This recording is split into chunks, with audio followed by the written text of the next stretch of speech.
Apocalipsis significa revelación, revelación. En realidad, la palabra apocalipsis es una transliteración de la palabra apocalipsis en griego. Por eso en español usamos esa palabra. Pero la traducción es revelación, como está en el verso 1 del capítulo 1, donde se nos dice la revelación de Jesucristo. La revelación de Jesucristo. Esto es el apocalipsis de Jesucristo. De manera que el libro de Apocalipsis, lejos de ser un libro lleno de misterio, de temas ocultos o escondidos, realmente es todo lo contrario, es una revelación. No es algo velado, sino revelado. No es algo escondido, sino, si pudiéramos decirlo de alguna manera, desescondido, ¿no? Algo que está abierto. Yo sé que esa palabra no existe, pero simplemente por tratar de describir esta idea. Y sí, ciertamente sobre todas las cosas que Apocalipsis revela o desesconde, pues hay misterios acerca del fin del mundo, acerca de muchas cosas en el futuro, pero esencialmente es la revelación de Jesucristo. Así que, si llegamos al final de Apocalipsis y tenemos un entendimiento del anticristo y de la marca de la bestia y de los 4 jinetes, pero nos perdemos de Jesucristo, ha sido en vano todo el estudio. Lo importante es observar a Jesucristo y conocer a Jesucristo en este texto. Así que este libro nos revela a Jesucristo glorificado. Y hay una bienaventuranza, ¿verdad? En el verso 3 hay una promesa de bendición que nos dice que es bienaventurado, feliz y dichoso el que lee y los que oyen las palabras de esta profecía y los que guardan las cosas en ella escritas porque el tiempo está cerca. Este es el único libro que tiene esta bendición implícita o incluida, así de cajón. Y tú y yo hacemos bien en estar leyendo, en estar aprendiendo y en guardar y vivir a la luz de lo que estamos observando. Por otra parte, el bosquejo del libro es divinamente inspirado en el verso 19. Es uno de los pocos libros o el único libro que tiene un bosquejo claramente en el mismo texto. Escribe las cosas que has, verso 19. Escribe las cosas que has visto, capítulo 1, las cosas que has visto. Y las cosas que son, capítulos 2 y 3. Y las cosas que han de ser después de estas, capítulos 4 al 22, al final del libro. Entonces, Juan tiene esta revelación. Juan es usado para escribir y describir estas cosas. Y vamos hoy a observar versículos 9 en adelante. Voy a leer el verso 9 y oramos y comenzamos. Aunque vamos a llegar hasta el verso 20, pero voy a leer solo el 9. Dice: yo, Juan, vuestro hermano y copartícipe vuestro en la tribulación, en el reino y en la paciencia de Jesucristo, estaba en la isla llamada Patmos por causa de la palabra de Dios y el testimonio de Jesucristo. Señor, lo que estamos por observar en este texto, lo que estamos por ver, es algo que tú has revelado para nosotros también el día de hoy, y es relevante e importante que nosotros pongamos atención. Aunque han pasado 2000 años desde que este libro fue escrito, el día de hoy tiene una relevancia y un poder igual de grande, Señor, como al inicio lo fue para la iglesia primitiva. Hoy, Semilla necesita escuchar y ver a Jesús de esta manera. Así que háblanos, te lo pedimos en el nombre de Jesús. Amén. Capítulo 1, versículo 9, comienza, o mejor dicho, Juan continúa diciendo: yo, Juan. La semana pasada también leímos que Juan se presenta y saluda, ¿verdad? Y la semana antepasada también dice que la revelación fue dada por medio de este ángel, en el versículo 1, a su siervo, ¿qué? Verso 1 al final, Juan. Entonces, como que Juan se menciona a sí mismo 3 veces en el primer capítulo. ¿De qué habla esto? ¿Será que quiere robar cámara? ¿Será que se siente importante?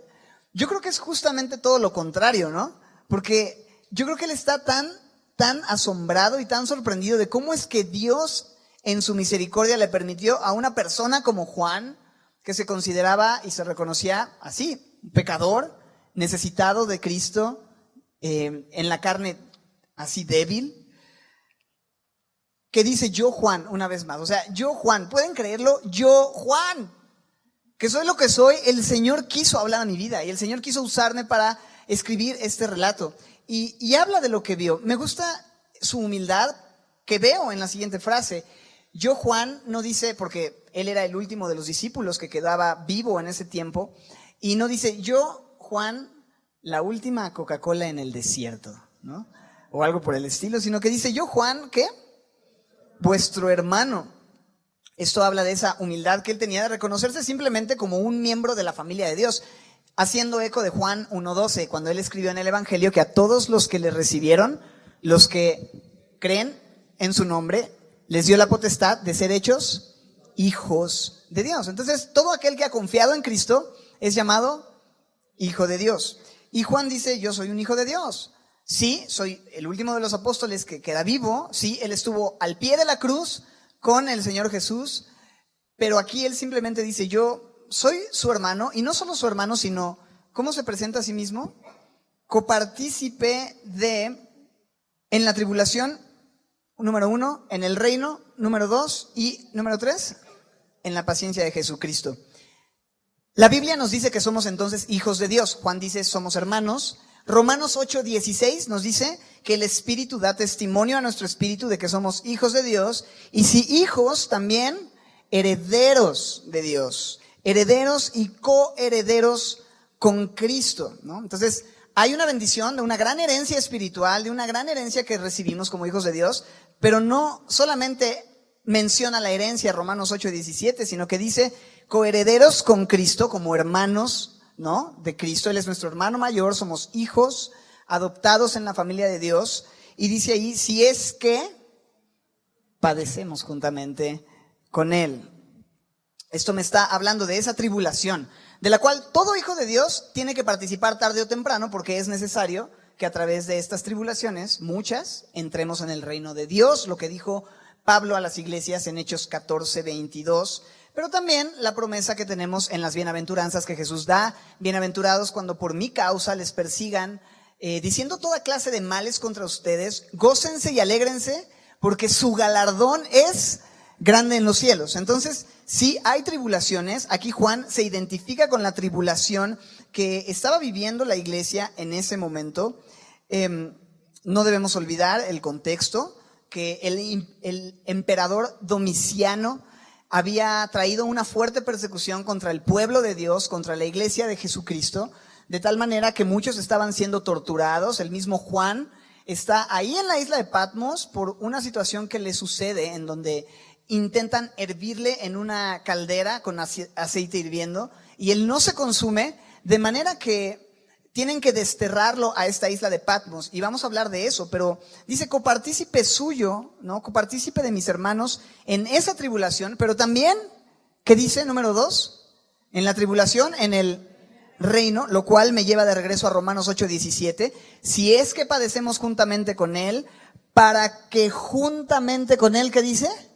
Seamos glorificados, ¿no? Entonces, sí, así de difíciles son las tribulaciones, la persecución por causa del evangelio, la cual el día de hoy no vivimos como en otros lugares y en otras épocas han vivido nuestros hermanos, dando su vida literalmente por el evangelio, siendo que nosotros muchas veces nuestra tribulación es pasar quizá algunas burlas por nuestra fe en el trabajo y demás, pero vemos que ellos estaban siendo perseguidos, y en cualquier punto en el que la iglesia padece por causa del evangelio, por no correr con el mismo desenfreno con el que corre el mundo sin Cristo y tomar decisiones de integridad por causa del evangelio en nuestras vidas, cualquiera que sea la tribulación a la que eso te lleve, aquí nos muestra claramente que no es comparable la tribulación momentánea con la gloria venidera que en nosotros ha de manifestarse. No dice que a nosotros, sino que en nosotros ha de manifestarse cuando seamos glorificados y podamos participar de ese reino. Y aquí Juan sabe eso. Hay una participación en la tribulación,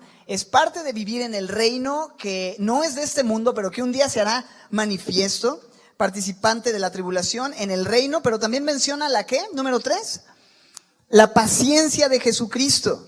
Esto me habla de esa esperanza que tenemos, paciente esperanza de anhelar que un día el Señor venga para llevarnos a casa. ¿Te acuerdas? Santiago 5:7. Santiago 5:7 nos dice así: hermanos, tengan paciencia. ¿Hasta cuándo? Hasta la venida del Señor. Así como el labrador espera el fruto de la tierra y aguarda con paciencia a recibir la lluvia temprana y tardía. Verso 8. Tengan también ustedes, ¿qué dice? Paciencia y confirmen sus corazones, edifiquen sus corazones, porque la venida del Señor se acerca. El Señor viene y todos participamos. ¿Hay alguien en este lugar que tenga esperanza de que Cristo venga? ¿Tú estás consciente de que Cristo puede venir en cualquier momento para llevarnos a casa? Él ha prometido venir y todo lo que estamos construyendo y persiguiendo en este mundo es efímero, es vanidad, es vapor, es temporal. Él un día va a venir para llevarnos a casa y estar eternamente con Él, y la venida del Señor está próxima a suceder. Así es que participamos de esa paciencia, de esa esperanza que tenemos, de ese gozo de saber que Él viene. Participamos de la tribulación, participamos del reino, participamos de la paciencia. Y Juan dice: yo participo junto con ustedes de esa paciencia de Cristo, que me permite esperar prolongadamente bajo tribulación, con una esperanza en la eternidad. Y estando, dice en el verso 9, en la isla de Patmos, por causa de la palabra de Cristo y el testimonio de Jesucristo. Ahora tú lees: estaba yo en la isla de Patmos, y a mí, no sé, en mi mente me imagino a Juan en una isla con una piña colada y así como que tomando el sol y súper pleno. Pero la isla de Patmos es conocida porque era una especie de Alcatraz o de Islas Marías en su tiempo, que realmente era una especie de centro penitenciario o isla penitenciaria, si tú quieres, en donde se desterraban a ciertos criminales que habían cometido ciertos crímenes o que eran rebeldes o causaban revueltas en el pueblo y demás. Entonces, a Juan lo quisieron silenciar, a Juan le quisieron poner mute, porque él estaba hablando la palabra, dice ahí, por causa de la palabra de Dios y del testimonio de Jesucristo, de manera que queriéndole poner mute, lo mandan a esta isla para que no hablara con nadie, y no se dan cuenta que lo que estaban haciendo era poner el escenario para que Dios le diera una revelación, la revelación más extensa acerca del futuro y del final de los tiempos que hay en toda la Biblia, a este hombre, y que esta carta iba a llegar a todas las iglesias e iba a traer esperanza a millones de cristianos a lo largo de la historia. Y queriendo hacer mal, realmente simplemente fungieron como piezas en el ajedrez divino para que Dios se glorificara. Porque así trabaja Dios. Dios hace ese tipo de cosas, aún a pesar de nuestras peores tribulaciones, porque Patmos, te digo, era un lugar rocoso, era una isla árida, desértica, en donde los prisioneros eran obligados a llevar trabajos forzados, cuya alimentación y vestimenta estaban muy castigados, era muy insuficiente, de manera que ellos tenían que dormir en el piso, no podían cubrirse, y en un anciano de 90 años eso tarde o temprano tendría que pasar alguna factura. Sin embargo, Dios utiliza ese tiempo, esa prueba, esa participación en la tribulación para revelarse de una forma como nunca antes se imaginó Juan, que vería a Jesucristo y su poder y su juicio finalmente establecido sobre este mundo hacia el futuro. Es algo glorioso lo que Juan está por ver, está por describir. ¿Cómo lo vamos a ver? Debo decir que tú y yo necesitamos ver nuestras tribulaciones como una oportunidad para que Dios revele su plan, para que Dios revele su gloria y su persona de una forma gloriosa a nuestras vidas, aún a pesar de los tiempos más complicados. ¿O a poco no has visto la mano de Dios de una forma brutal cuando has estado en tiempos de adversidad? Y que has visto su esplendor de una manera que nunca antes lo habías visto. Es así. El Señor nos lleva a tiempos de desierto, tiempos de aflicción para eso. Y dice que estaba ahí por causa de la palabra de Dios, creo yo, porque él predicaba y fue un fiel testigo de Jesucristo, el testimonio de Jesucristo, la palabra de Dios dice ahí, pero también para recibir la palabra de Dios y para recibir este testimonio de Jesucristo. La razón por la que estaba ahí era para escribir el Apocalipsis.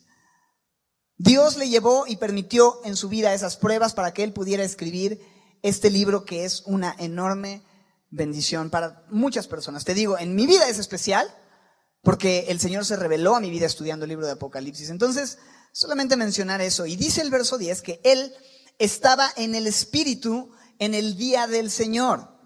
Estaba en el Espíritu en el día del Señor y escuchó una voz detrás de él, una gran voz como de trompeta. Esto de estaba en el Espíritu, como que yo de entrada lo leía y pensaba, pues sí, porque si estás en la carne, pues Dios no te va a hablar, ¿no? como si fuera un contraste, o mejor dicho, una alusión a lo que Pablo dice, andad en el Espíritu, ¿no? Y no satisfagáis los deseos de la carne. Pero creo que realmente lo que enfatiza en este verso 10, por lo que vamos a ver, es cómo Juan tuvo esta experiencia más allá de lo físico, más allá de lo palpable o lo tangible. La experiencia y la visión que él recibió fue una visión en el Espíritu, fue algo espiritual y fue algo real. Y a veces las cosas espirituales las tenemos como las cosas etéreas y las cosas físicas o materiales como las cosas reales, pero al final todo lo que vemos físicamente va a terminar siendo consumido y las cosas espirituales, eso es lo que va a permanecer. Entonces dime tú, ¿qué es lo realmente permanente? ¿Qué es lo que es más real? ¿Lo físico o lo espiritual? Lo espiritual es aún más real, de manera que él en el espíritu tuvo esta visión, escuchó una voz, dice, no solo una voz, ¿una qué? Gran voz, como de trompeta, ¿no? Ahora, no hace falta ser músico para ubicar que el sonido de la trompeta pues es un sonido peculiar, es un sonido fuerte, ¿no? En un mariachi, bueno, pues los mexicanos que conocemos de mariachi y demás, siempre en este tipo de conjuntos que le llaman, te encuentras con un sonido muy peculiar y a veces se le tiene que poner un micrófono a los demás instrumentos y al guitarrón y a la vihuela y a las guitarras y a los cantantes, pero la trompeta no necesariamente necesitas ponerle el micrófono porque suena machín. Suena fuerte, suena claro y Juan escuchó una voz fuerte y clara, como de trompeta. Oí detrás de mí una gran voz como de trompeta. Tú sabes que también en los ejércitos o en el mundo antiguo, en los imperios, era con una trompeta que se anunciaba la venida de un rey, de un emperador, o se anunciaban las victorias, o se convocaba para la guerra, porque es un sonido muy peculiar y muy claro. De manera que esta trompeta está por anunciar algo, esta voz como de trompeta anuncia y se presenta. Dice ahí, oí detrás de mí una gran voz como de trompeta que decía, imagínate, escucha esta voz que decía, yo soy el alfa y la omega, el primero y el último. Y pum, escucha esa voz y es como si de repente ahorita, ¿te imaginas que entrara alguien ahorita con una trompeta y, como el chacal, ¿no? Ya, bájenlo, ¿no? Se acabó su tiempo. ¿Alguien se acuerda de Sábado Gigante, Don Francisco, el Antiguo Testamento? ¿Sí? Ok. Bueno, sería un poco o sea, sería, órale, ¿qué fue eso, no? O sea, es intenso. Imagínate que lo escuchas y escuchas que está sonando aquí en la librería. Escuchas una voz fuerte y clara como de trompeta y escuchas, yo soy el alfa y la omega, el primero y el último, y nos quedamos todos, wow. ¿Qué haces? Pues oye, qué rollo, ¿no? ¿Qué pasó? Ese fue el sketch.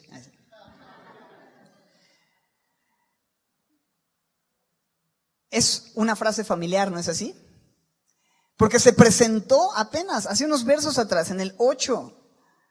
Yo soy el alfa y el omega, principio y fin, dice el Señor, el que era, el que es, que ha de venir, el Todopoderoso. Y escucha esta voz una vez más que repite o dice esto mismo, la A a la Z, del principio al fin, y le dice, no solamente se presenta como el eterno, porque tú sabes, de principio a fin, de quién, por quién y para quién son todas las cosas, desde la eternidad y hasta la eternidad.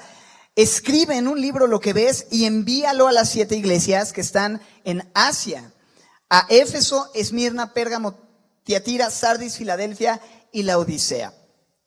Estas 7 iglesias, recordamos, representan cada una de ellas una parte de la historia universal. Digamos que el número 7 habla de totalidad, no de perfección necesariamente como santidad o pureza, porque hay un dragón con 7 cabezas más adelante, pero sí está hablando de algo completo. Entonces habla de la plenitud de la iglesia.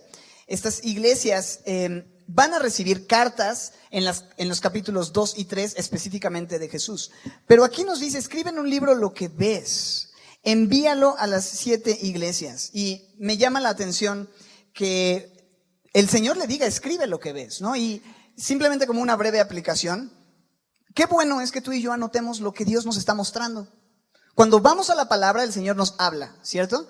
Cuando nos encontramos frente al aliento divino, cuando abrimos la Biblia y nos encontramos con aquel que era, que es y que ha de venir, Él tiene cosas que decir, Él tiene principios que darnos, Él tiene verdades que necesitamos abrazar. Y en este caso le dice a Juan, escribe. Y qué bueno es que tú y yo acostumbremos escribir, tomar notas de lo que Dios nos habla.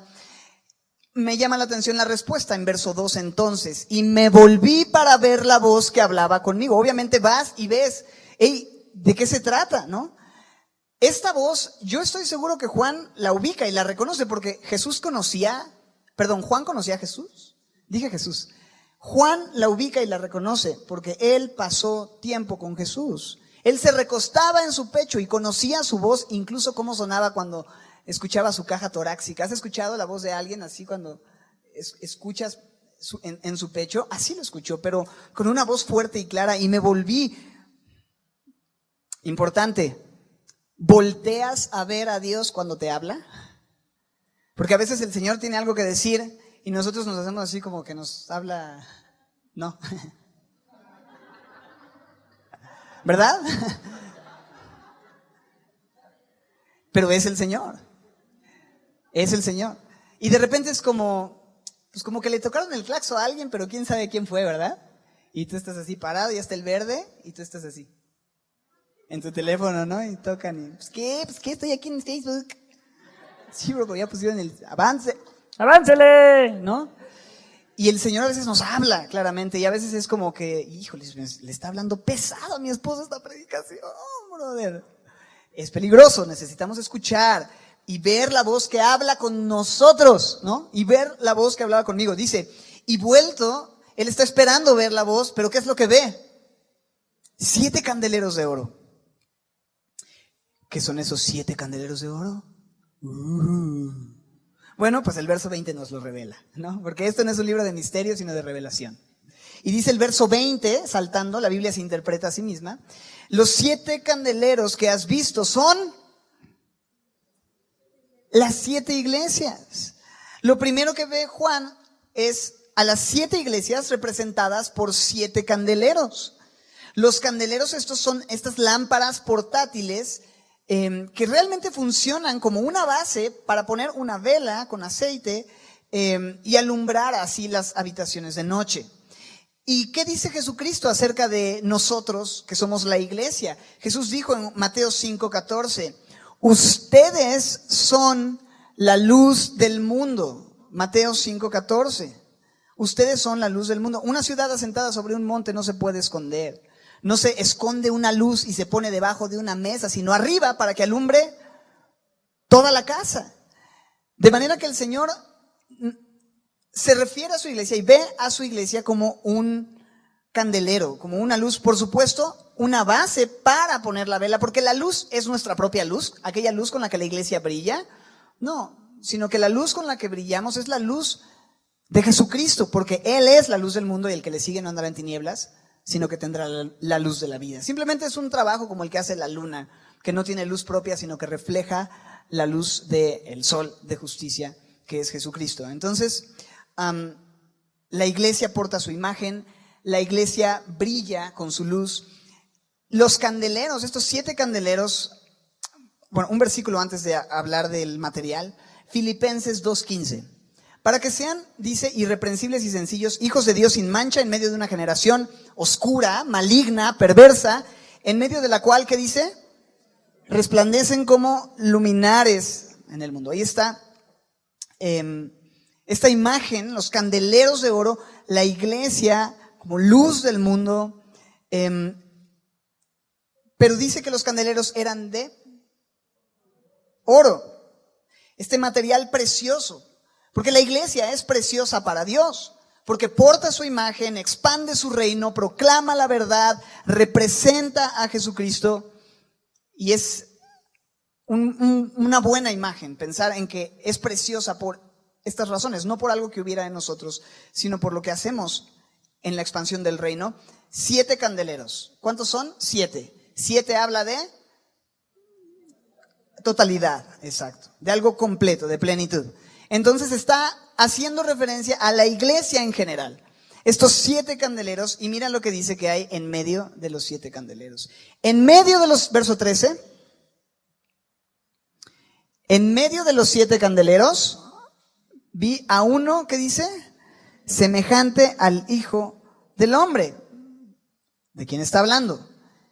La voz que vio, o mejor dicho, la voz que oyó, cuando voltea, ve a la iglesia, ve estos candeleros y ve que en medio de estos candeleros está Jesús. El Hijo del Hombre es un título mesiánico que Daniel le da a Dios, hablando acerca de el Mesías que habría de enviar. Y el Hijo del Hombre nos habla de que Él se hizo hombre, ¿no? Él no estimó el ser igual a Dios, Filipenses 2, como cosa que aferrarse, sino que se despojó a sí mismo tomando forma de siervo hecho semejante a los hombres, y estando en la condición de hombre se humilla a sí mismo.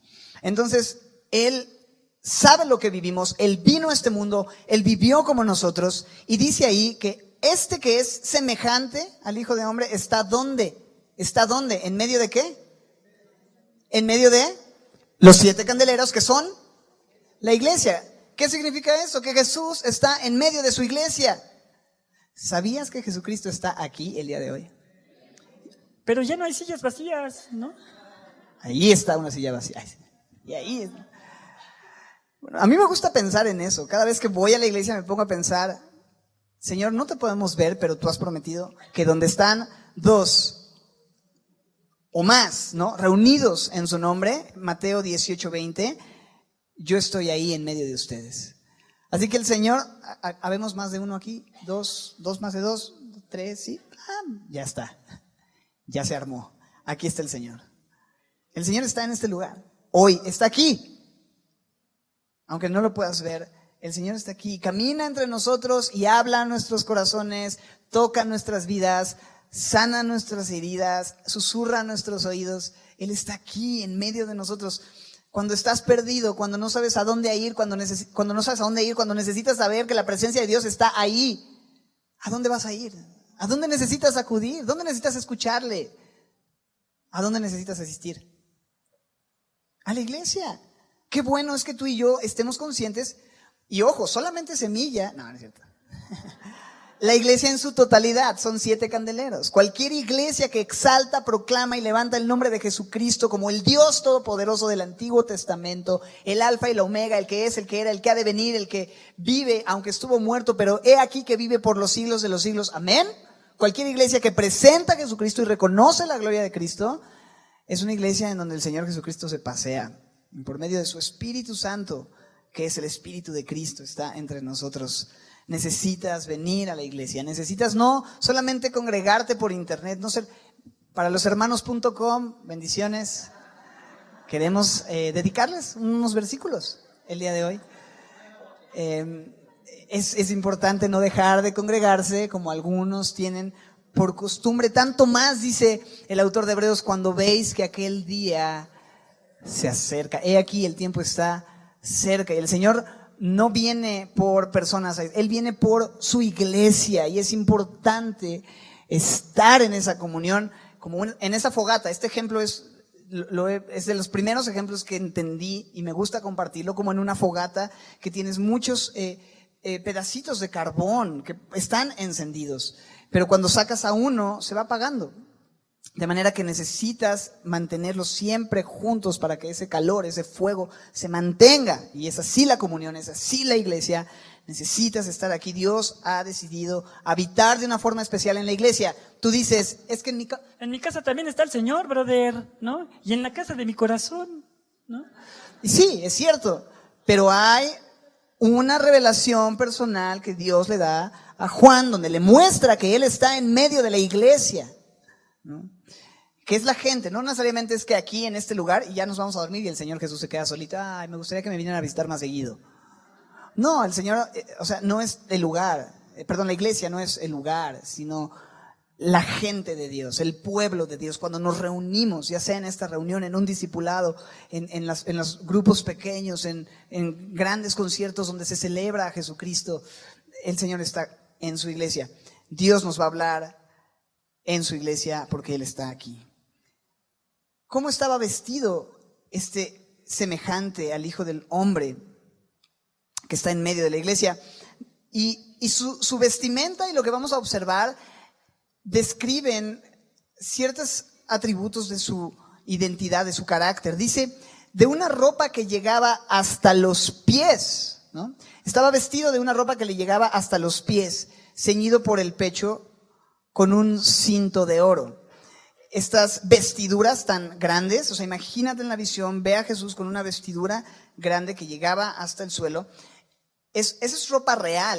Tú no te vestías así si eras un esclavo, porque las labores que realizaba un esclavo o un trabajador doméstico, un siervo, pues no te permitían, o sea, imagínate ponerte tu vestido de novia para hacer el quehacer, ¿no? El tema es que esto indica realeza, y específicamente por la descripción de esta ropa y el cinto de oro, lo que vemos es una representación o una imagen de Jesús en su función de sumo sacerdote, que dicho sea de paso, es gran sumo sacerdote, como alguien me lo comentaba hace un rato. Sí, él es no solo el sumo sacerdote, sino el gran sumo sacerdote que traspasó los cielos, ¿no? Que fue hasta la presencia misma de Dios, habiendo ofrecido un sacrificio perfecto una sola vez y para siempre, siendo Él el sacrificio mismo ofrecido y quien ofrece el sacrificio. Él es todo, Él es el sacrificio, Él es el sumo sacerdote, Él es quien intercede. Pero nos dice aquí esa ropa, el cinto de oro en Éxodo 28:8. Éxodo 28:8 nos habla de este cinto que el sumo sacerdote debía llevar, obra primorosa sobre él, de oro, azul, púrpura, carmesí, etcétera. ¿Qué dice la Biblia acerca de Jesús como nuestro gran sumo sacerdote? Que no tenemos un sumo sacerdote que no pueda compadecerse de nosotros. Hebreos, mira, ya van hasta adelantados, muy bien. Hebreos 4:15, sino uno que fue tentado en todo, mas sin empero, ¿no? Sin pecado, ¿no? Por lo tanto, Él es poderoso para socorrer también a todos aquellos que necesitamos que acercarnos a Él. Dice Romanos 8:33 y 34, ¿quién acusará a los escogidos de Dios? Si Dios es el que justifica, ¿quién es el que condenará? Si Cristo es el que murió, más aún el que también resucitó. Y mira esto, el que además está a la diestra de Dios, el que también, ¿qué dice? Intercede por nosotros. Este es el Jesús que vio, el que está a la diestra de Dios, tuvo una visión de Jesucristo, aquel que está intercediendo en su gloria por nosotros, vestido con este vestido de gran sumo sacerdote. Y eso es maravilloso, porque ellos están atribulados, ellos están siendo perseguidos, la están pasando mal. Juan está en esta isla, pero él de pronto al ver la gloria de Cristo, ¿tú crees que ver esa gloria te va a dar perspectiva? Por supuesto.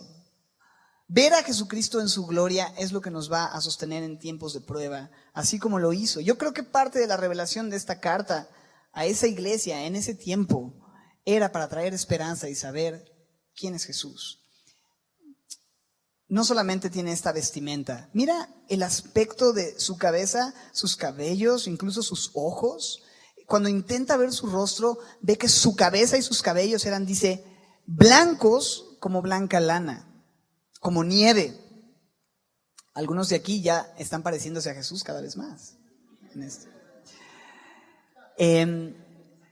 Por supuesto que en el libro de Daniel se presenta a Jesucristo como el anciano de días, o la visión de Jehová como este anciano de días. Las canas son algo que representa sabiduría, ¿no?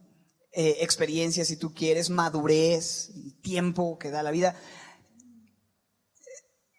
La sabiduría que te da los años, ¿no? El kilometraje espiritual, ¿no? Que uno puede llegar a alcanzar o tener. Yo pues todavía, como se los explico, ¿no? Pero me gusta ver eso, denota esto. Pero también, cuando habla de blancos como blanca lana, como nieve, me hace recordar cuando dice lana y nieve, Isaías 1, ¿verdad? Que dice el Señor, pongámonos a cuenta, si tus pecados fueren como la grana, como la nieve serán emblanquecidos, si fueran rojos como el carmesí, vendrán a ser como blanca lana. Entonces, creo que esto implica también pureza, santidad, ¿no? Y algunas versiones, esta palabra blancos lo traducen como brillante en el verso 14. Cabellos y cabeza eran brillantes, ¿no? Como muy puros, como muy limpios. La más brillante y blanca pureza solamente la tiene Él, y por lo tanto solamente Él puede darnos e imputarnos esa limpieza espiritual. Solamente es por medio de Jesús. Hay una pureza única, hay un brillo y un fulgor en su cabeza, en sus cabellos, madurez, un reino que no termina. Pero no solo eso, verso 14 nos habla de sus ojos, que dice son como ¿qué? Como llama de fuego. El fuego siempre es un elemento purificador, incluso es un elemento de juicio en la Biblia. El fuego revela, el fuego limpia, expone lo que hay. Nuestra fe, mucho más preciosa que el oro, así como el oro es probado por fuego, tiene también que ser pasada por ese fuego. Y Jesucristo ve y con sus ojos, Él consume, su mirada consume todo lo que es paja y simplemente revela lo que hay en nuestras vidas. La pregunta es, si los ojos de Jesucristo escudriñan todas las cosas, cuando Él nos mira, ¿qué es lo que ve? Hebreos 4:13 dice así: no hay cosa creada que no sea manifiesta en su presencia. Antes bien, todas las cosas están desnudas y abiertas a los ojos de aquel a quien tenemos que dar cuenta. Eso me hace pensar en que yo podría poner una careta, una máscara de espiritualidad, de piedad, pero el Señor con sus ojos de llama de fuego sabe perfectamente lo que hay en mi vida y estoy desnudo completamente delante de Él. Él sabe mis más profundos secretos, Él sabe mi condición. Y esto, la verdad es que da miedo. Y de hecho Juan, al ver todos estos aspectos, vamos a ver cómo es que se tira al piso así de, caigo muerto. Porque es así, el Señor te conoce y te ve. Y nada se puede esconder. Vamos a seguir observando. Dice en el verso 15, sus pies semejantes al bronce bruñido, refulgente como en un horno. Este bronce que ha sido purificado o también ha sido abrillantado, está refulgente por el horno en el que se encuentra o al que ha sido expuesto. Jesucristo caminó por el horno. Sus pies son como bronce. Caminó por la prueba, caminó hacia la cruz donde mostró su fulgor y su gloria. Y ahí fue donde se vio el brillo más glorioso, caminando por el fuego. Y Él puede purificar de la misma manera nuestras vidas. Creo que estos tres elementos en su cabeza, que es brillante, sus ojos como llama de fuego, estos pies de bronce bruñido, refulgente, me hablan de esa completa pureza del Señor Jesús. Y también el bronce era uno de los elementos más estables o menos manipulables, si tú quieres, de más peso, conocidos en el mundo antiguo. Quizá el día de hoy tenemos, ¿cómo se llama? Titanio, ¿no? Este tipo de metales. Si tú ves que él tiene sus pies como bronce, pesado, firme, estable. A ver, intenta empujarme a mí. No, pero, o sea, a veces hace mucho aire y le digo a mi esposa, mejor nos quedamos en la casa, ¿no? No vayas a perder a tu marido por ahí en la...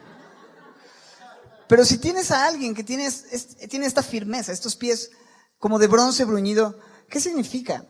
Significa que él está firme y que nada lo va a mover y que no se va a ir a ningún lado, ¿estás de acuerdo? También creo que esa es una implicación. Necesitamos entender que todo esto se puede ver de diferentes ángulos, implica diferentes cosas. El asunto es que este Jesús que yo veo y que Juan vio en visión y que está tratando de describir, porque dice, era como, es indescriptible. Lo que sí es que es glorioso. Mira lo que dice acerca de su voz. Es muy diferente a lo que vemos en imágenes, es muy diferente a lo que vemos en películas. Dice, y su voz era como estruendo, dice, de muchas aguas. Yo no sé si tú has escuchado de repente, a veces llueve a cántaros, no sé si te ha tocado así de repente en el carro que cae una tromba así impresionante y empieza a granizar. Esta semana estábamos manejando de regreso de Querétaro a México y nos tocó de esas lluvias que duran como 2 minutos y medio, pero que no puedes ver absolutamente nada, que tienes que empezar a frenar porque no sabes si estás en tu carril, no ves, apenas alcanzas a medio ver las intermitentes del coche que ya tienes a casi 1 metro, ¿no? Y el sonido de esa tromba era una cosa que yo estaba así de, wow, Señor, pues gracias por la vida que nos diste a mi familia y a mí. Fue una bendición conocerte y nos vemos en 10, 9, 8. Pero el sonido es como, wow, ¿qué está pasando? No sé, quizás has visto cataratas o has tenido la oportunidad de escuchar el sonido de muchas cataratas o una tormenta cuando el mar azota contra las islas o contra los acantilados rocosos, ¿no? Y empieza a sonar y, bueno, muchas aguas. La voz de Dios es como muchas aguas, pero que vienen de una misma fuente, de Él, de su voz. Y Él puede hablarnos a través de muchas maneras, de muchas aguas, de las enseñanzas, en los devocionales, en las predicaciones, cuando hablamos con gente que teme a Dios, en la multitud de consejeros y demás, pero hay una sola fuente de esas muchas aguas que es la palabra de Dios, que es su voz. Dice, tenía en su diestra 7 estrellas, pero mira, sigue diciendo, y ahorita voy a hablar de lo de las estrellas, de su boca salía una espada aguda de 2 filos, hablando acerca de ese estruendo de muchas aguas. Primero es una voz de trompeta, luego muchas aguas, y cuando escucha su voz, y cuando habla, cuando abre su boca, sale una espada aguda, afilada, muy aguzada, de 2 filos, ¿no? Esto es, que no tiene de dónde agarrarse como una especie de mango, sino que toda es un sable que por donde lo agarres te va a cortar. No es como que, me pasas el cuchillo y lo das por educación volteado. Tiene filo en todos lados. No hay manera de manipular la Biblia y tomarla y no cortarnos. Nadie sale ileso cuando se expone a la espada de 2 filos que es la Biblia. ¿Te acuerdas? Hebreos 4, 12. Porque la palabra de Dios es viva y eficaz, más cortante que toda espada de 2 filos, que penetra hasta partir el alma y el espíritu, las coyunturas, los tuétanos, discierne los pensamientos y las intenciones del corazón. ¿Qué quiere decir con todo esto? Que exponernos a la Biblia no es cualquier cosa. Exponernos a la voz de Dios no es cualquier cosa. Es fuerte y claro, es intenso, es peligroso. Es peligroso. La Biblia es peligrosa. Porque te va a cortar. Y va a cortar cosas en tu vida que necesitan irse. Y te va a confrontar. Y qué bueno es decir, Señor, y venir con el pecho abierto y decir, Señor, atraviésame. Aquí estoy, a eso he venido. Que no sea nada más así como que, pues sí está interesante. Sino, Señor, esto es una espada de 2 filos, más cortante que cualquier cosa, Señor. Corta lo que tengas que cortar. Verso 16, tenía en su diestra, esta frase que salté, 7 estrellas. ¿Qué son estas 7 estrellas? Verso 20. Verso 20. Las 7 estrellas son los ángeles de las 7 iglesias. Las iglesias son representadas con ¿qué? Candeleros. Los ángeles o mensajeros, quizá pastores de las iglesias, se representan con 7 estrellas. 7 estrellas que dice estaban en su diestra. Esto quiere decir que el Señor tiene a todo pastor o a todo representante, porque la Biblia nos llama que somos embajadores de Cristo. Cuando dice ángeles, esta palabra ángeles se va a utilizar en los capítulos 2 y 3 cuando escribe al ángel de la iglesia de Éfeso, al ángel de la iglesia de Esmirna, al ángel de la iglesia y está hablando de los mensajeros, quizás representantes, pero la Biblia nos dice que somos todos nosotros embajadores, 2 Corintios 5:20, en nombre de Cristo, como si Dios rogase por medio de nosotros. Les rogamos en nombre de Cristo, reconcíliense con Dios. Ahí están las 7 estrellas en la mano de Dios. Él nos tiene en su mano. Especialmente, yo lo entiendo así, como pastores. Es bueno saber que Él cuida y dirige y bendice la vida de aquellos que Él ha llamado para ser embajadores de su evangelio y de su nombre. Leía y comento brevemente este comentario de Spurgeon. 7 estrellas. ¿Cuánto brilla una estrella si la pones al lado del sol? pueden ser 7, 700 o miles de estrellas, pero cuando resplandece el sol en todo su fulgor, las estrellas desaparecen. Así es que aunque la Biblia pudiera llamar como estrellas, los que enseñan resplandecerán en perpetua eternidad, dice Daniel. Estoy parafraseando un versículo, se los debo para la otra semana. Sin embargo, cualquier hombre que pudiera ser llamado por Jesucristo para enseñar, para representar, y llamado incluso como una estrella, se queda corto cuando la majestad y la gloria y el fulgor de aquel que es el sol de justicia resplandece. Así es que cuando vayas a la casa de Dios no te preocupes tanto por ver la estrella predicando, sino por buscar el rostro que es el sol de justicia, el que resplandece en la iglesia de Cristo. 7 estrellas en su diestra, los 7 mensajeros. De su boca salía esta espada de 2 filos. Y mira, ahí viene. Y su rostro era como el sol cuando resplandece en su fuerza. Aún a millones de kilómetros del sol, hay un efecto para tus ojos si tú volteas y te quedas viéndolo por tiempo, ¿no? No sé si alguna vez lo has visto un poco y de repente cierras tus ojos y se queda la imagen, ¿no? Es muy fuerte. Imagínate ver al sol sin tener estas capas que tiene nuestro planeta y poder verlo directamente. ¿Crees que se puede? Así como si nada. Bueno, ¿qué te hace pensar que podemos ver a Jesucristo así como si nada cuando su fulgor es así como el sol cuando resplandece en toda su fuerza? Habla de su magnificencia, de su gloria radiante. Mis hermanos, lo que yo veo en esta descripción tan gloriosa es una imagen tan diferente a lo que se nos ha presentado acerca de Jesús, que tú y yo necesitamos saber, este es el Jesús en el que hemos creído. A veces nos relacionamos más con un Jesús como vulnerable, débil, así como que pobrecito, y nos lo pintan, y ay, así como que... Bro,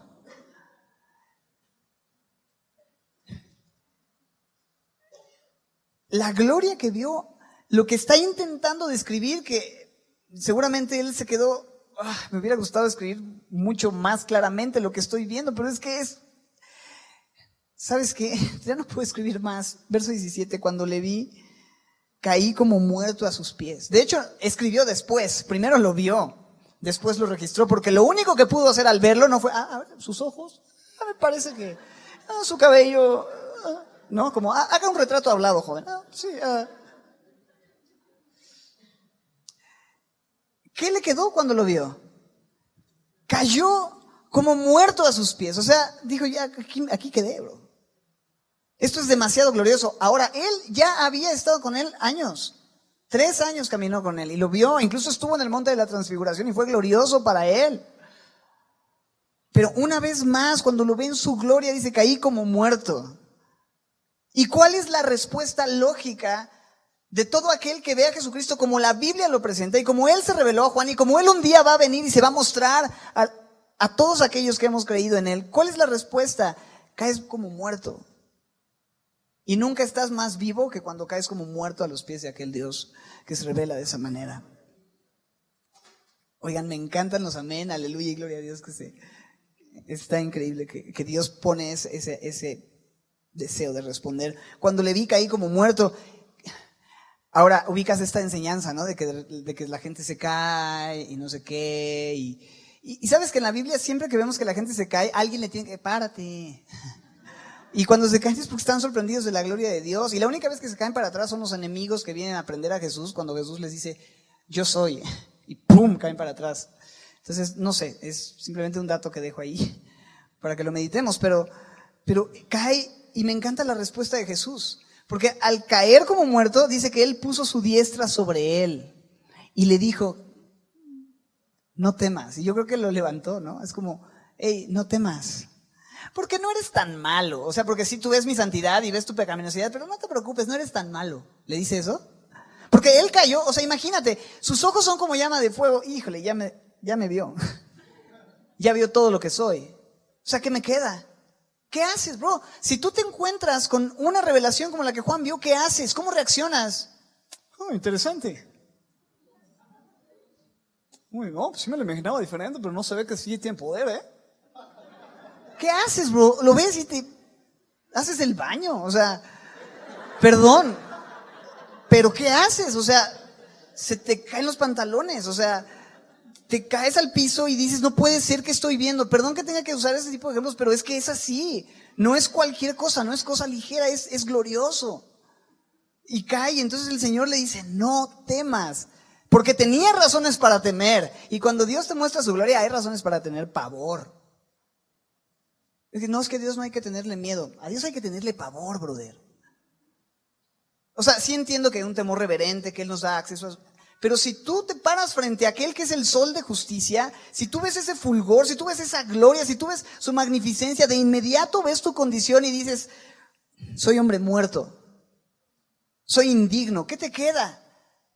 Claro que hay que tenerle pavor en ese sentido, y después en su misericordia Él te dice, no te preocupes, no temas. Eso es lo maravilloso, que Él te dice, no temas, porque sí, tienes que temer. Horrenda cosa es caer en manos del Dios vivo.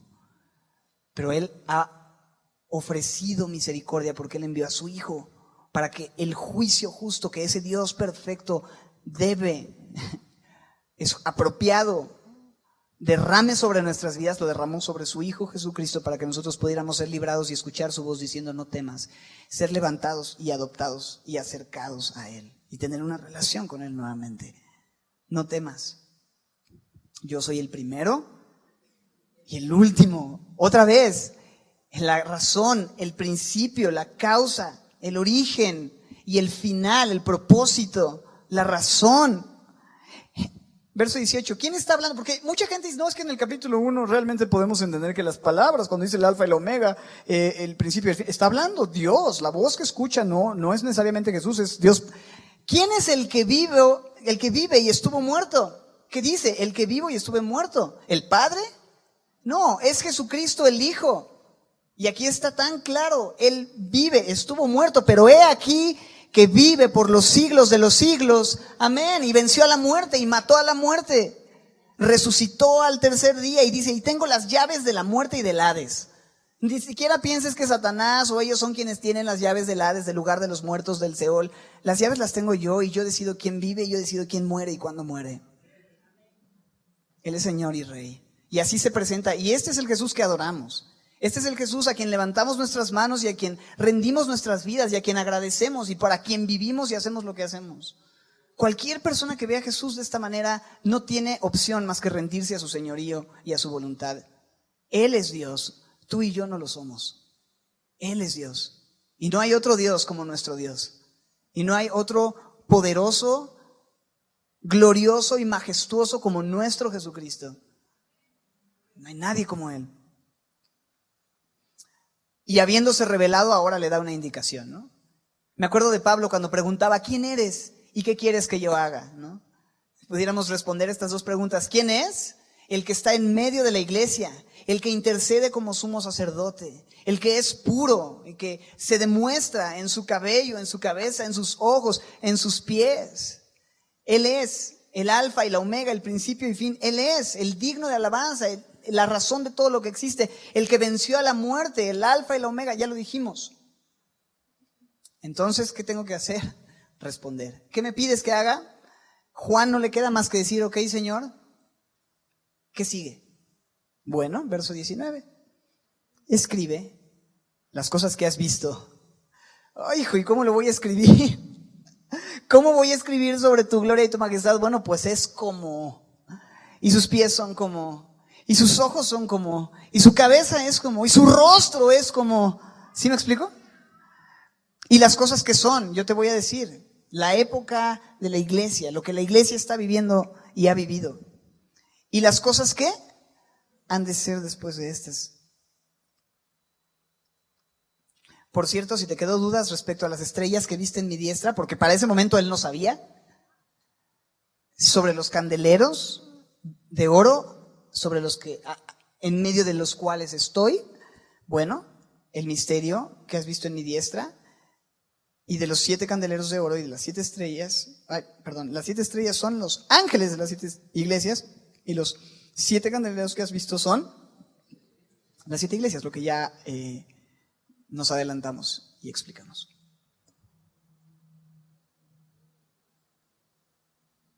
Se ve tan diferente este Jesús al que a veces nos imaginamos, ¿verdad? Este es nuestro Rey, este es nuestro Dios, este es el Dios digno de alabar. Y vamos a terminar levantando nuestras manos y nuestro corazón. Te invito a estar de pie. Y termino con un pensamiento final. Voy a pedir a los chicos de la banda que suban. Y termino con un pensamiento final. Lo que la iglesia primitiva necesitaba en tiempos de tribulación no era solamente tener una revelación del futuro juicio, como que, mira, te voy a enseñar cómo al final Dios va a poner a todos en su lugar y tómenla, para que te pongas contento, ¿no? La revelación esencial que la iglesia primitiva necesitaba en tiempo de tribulación era la revelación de Jesucristo. Porque al ellos leer esta revelación, ellos dicen, o sea, Juan vivió con él, pasó 3 años con él, lo vio, y en esta visión que tiene recientemente de él, aunque ya lo conocía, no le queda más que caer como muerto delante de él. ¿Qué tan impactante es?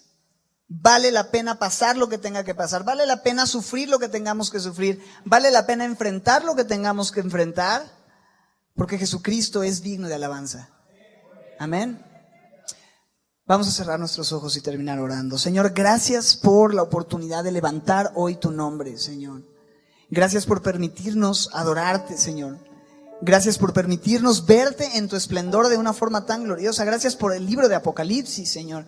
Gracias por establecer el fundamento de nuestra fe y la razón por la cual hacemos lo que hacemos y enfrentamos lo que enfrentamos. Y no importa, Señor, como dice Marcos Vidal, merece la pena por verte un día y descubrir que fuimos creados para ti. Fuimos creados para ti, Señor. En ti está nuestra esperanza, en ti está nuestra vida. Y a ti te damos la gloria y eres digno, Señor, de recibir la alabanza en tu iglesia, porque tú estás aquí. Porque tú caminas entre nosotros, Señor, y a ti te bendecimos y te exaltamos y te damos gloria y honra.